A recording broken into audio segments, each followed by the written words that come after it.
Bonjour. Je crois que le principal défi à l'accès des femmes aux sphères décisionnelles, tant au niveau politique qu'économique, est tout d'abord d'ordre culturel. Au Liban, comme dans de nombreux pays, le pouvoir décisionnel est traditionnellement perçu comme un privilège masculin. Les femmes sont malheureusement considérées comme incapables d'assumer un poste de commandement dans ces domaines toujours réservés aux hommes.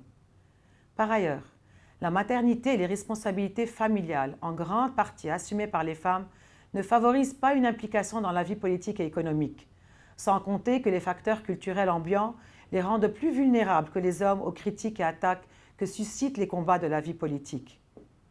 Au Liban également, le financement reste un obstacle important. En effet, les femmes ne disposent pas des mêmes moyens financiers que les hommes pour assurer leur campagne électorale. Pour surmonter ces défis et d'autres encore, la Commission nationale de la femme libanaise travaille d'une part sur les réformes législatives et les politiques publiques et d'autre part sur les plans culturels et médiatiques.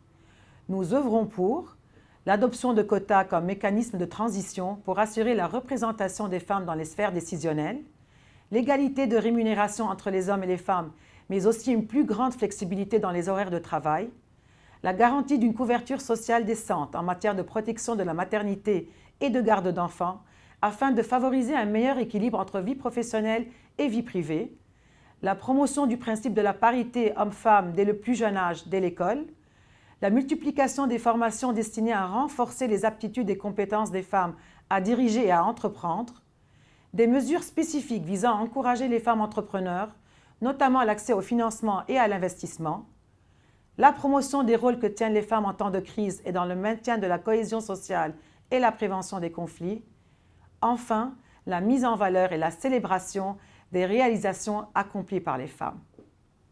Merci.